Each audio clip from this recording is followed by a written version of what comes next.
आजको भिडियोको सुरुवात हुन्छ स्कुलबाट रुममा पुगेर।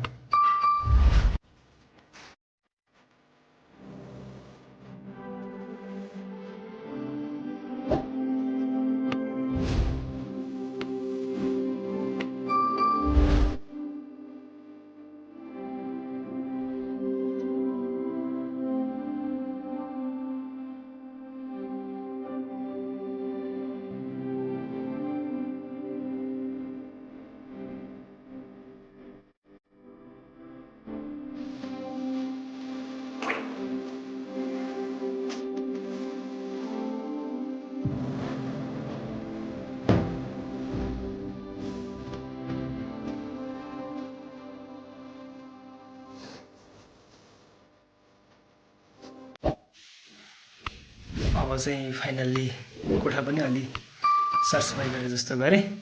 बिहान स्कुल जाँदाखेरि हतार भइहाल्छ साथीहरू होइन, यस्तै हो। 9 बजेसम्म फोन चलाए अनि त्यसपछि फेरि 9 बजे जाने हो। अनि चिसो छ, नुहाउन सकिँदैन, मुख धोए जस्तो गर्ने हो। अनि त्यसपछि फेरि खाने ढिला भइहाल्छ। अनि हतारमा कपडा कहाँ छ फेरि होइन, लगायो फेरि लथालिङ्ग फालेको हुन्छ, हिँडे हो। अनि त्यसपछि फेरि आउँदाखेरि चाहिँ थाक लागेको हुन्छ।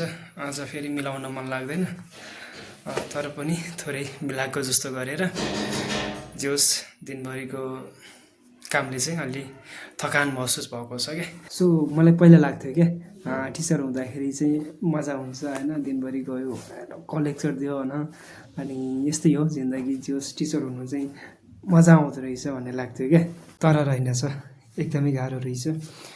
दिनभरि बच्चाहरूसँग बोलेको छ होइन, यति थाक लाग्छ साथीहरू, यति थाक लाग्छ, सुत्न मन लाग्छ। सो यस्तै हो साथीहरू, आज मेरो भ्लगको चाहिँ डे 2 र सम्पूर्ण साथीहरूलाई अझै पनि माया छ। जे होस् मेरो पहिलो भिडियोमा युट्युबमा चाहिँ त्यति भ्युज त गएको छैन, तर खुसी नै छु। जतिजनाले हेरिराख्नु भएको छ प्लिज सधैँ हेरिदिनु होला, त्यति नै माया गरिदिनु होला भन्दै मेरो आज डे 2 को पनि भ्लग आइसकेको छ। म चाहिँ आजको भिडियोमा के भन्न चाहन्छु भन्दाखेरि म मेरो नेपालमा केही गर्न चाहन्छु। यति बेला हुन त म जस्तै मसँगकै साथीहरू कोही विदेशमा हुनुहुन्छ, कोही लाउरीको तयारी गरिराख्नु भएको छ, कसैले लोकसेवाको तयारी गरिराख्नु भएको छ, कसैले विदेशको तयारी गरिराख्नु भएको छ। सो म चाहिँ मेरै नेपालमा केही गर्न चाहन्छु। र म एउटा अर्को कुरा पनि के भन्न चाहन्छु भन्दा लाइफमा चाहिँ सिप भन्ने कुरा चाहिँ एकदमै इम्पोर्टेन्ट रहेछ कि। म चाहिँ त्यो विदेशमा गएर किन पसिना बगाउने त, त्यो विदेशमा गएर किन काम गर्ने त, र त्यही पसिना चाहिँ म आफ्नो नेपालमा बगाउन चाहन्छु। त्यसैले साथीहरू म चाहिँ के गर्छु भन्दाखेरि धेरै साथीहरूलाई चाहिँ थाहा छैन मैले के गर्छु, के काम गर्छु। अनि धेरैले सोध्नुहुन्छ के काम गर्छस् भन्दाखेरि म कतिपयलाई चाहिँ होइन यत्तिकै डुल्ने खाने यत्तिकै चलिरहेछ भनिदिन्छु होइन।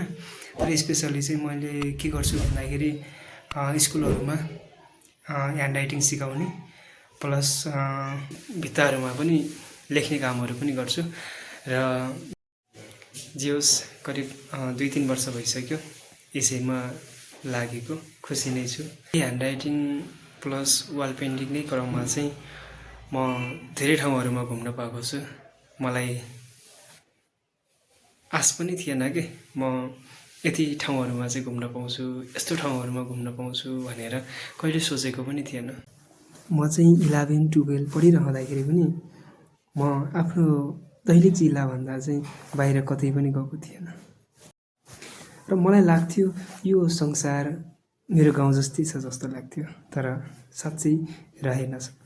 भन्थे हाम्रो देश नेपालमा थुप्रै जातहरू छ, थुप्रै भाषाहरू छ, तर मलाई थाहा थिएन। तर अहिले चाहिँ आएर साँच्चै हुँदो रहेछ त।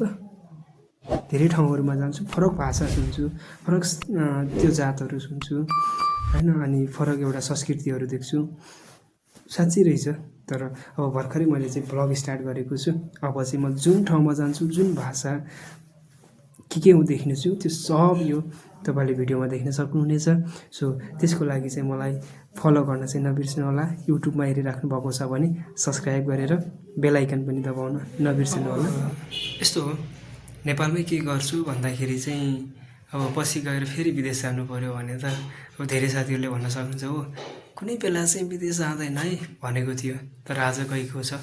तर त्यस्तो चाहिँ नसम्झिनु होला। तर सक्दो म प्रयास गरिरहेको छु आफ्नो देश नेपालमा केही गर्नको लागि, र यसो भविष्य हेर्छु, सायद केही नेपालमा गर्न सक्छु जस्तो पनि लाग्छ। सङ्घर्ष गरिराखेको छु, के थाहा हुन पनि सक्छ, र के थाहा फेरि जानु पनि पर्ने भयो भने गइन्छ पनि, केही छैन। तर जे भए पनि यो मन त मेरो नेपाली हो।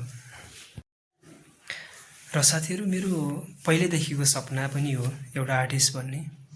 तर मलाई थाहा थिएन म कसरी आर्टिस्ट बन्ने, के बन्ने, कसरी सुरु गर्ने। तर यो जिन्दगीको भाग दौडले चाहिँ मलाई चिज एउटा बाटो देखाए जस्तो लागिरहेको छ। सो मैले चाहिँ प्रयास गरिरहेको छु। सो विभिन्न सामाजिक सञ्जालहरूमा धेरैले चाहिँ मलाई मैले बनाएको फोटो स्केचहरू चाहिँ देखिसक्नु भएको छ, र देख्नु भएको छैन भने पनि यसो प्रोफाइलमा हेर्न सक्नुहुन्छ मेरो फेसबुक प्रोफाइलतिर। र मैले यस्तो फोटोहरू पनि बनाउने गर्छु, र यस्तो फोटोहरू बनाएको पनि मेरो भिडियोहरू आउनेछ। सो त्यसको लागि चाहिँ फेरि पनि सब्सक्राइब गरिदिनु होला। र थाहा छैन म जिन्दगीमा के गर्नेछु, कस्तो हुनेछु, मेरो केही पनि लक्ष्य छैन। बस एउटा मात्रै मेरो के छ भन्दाखेरि म यो आर्टको दुनियाँमा चाहिँ रमाउन चाहन्छु, यो रङहरूसँग चाहिँ खेल्न चाहन्छु। मेरो सपना छ, र म यो रङहरूसँगै खेलेर म यो नेपालमै मेरो जिन्दगी बिताउन चाहन्छु।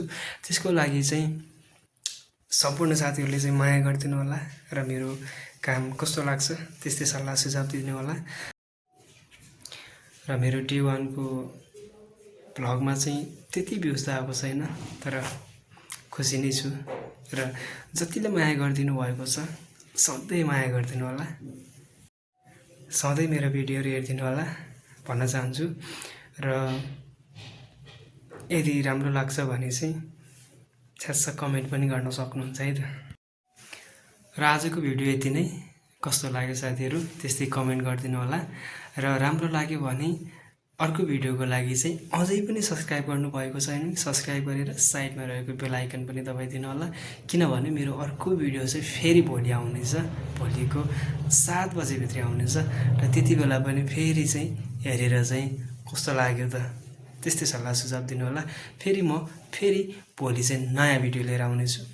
Thank you all of you guys, and thank you so much for watching. Thank you. See you next video.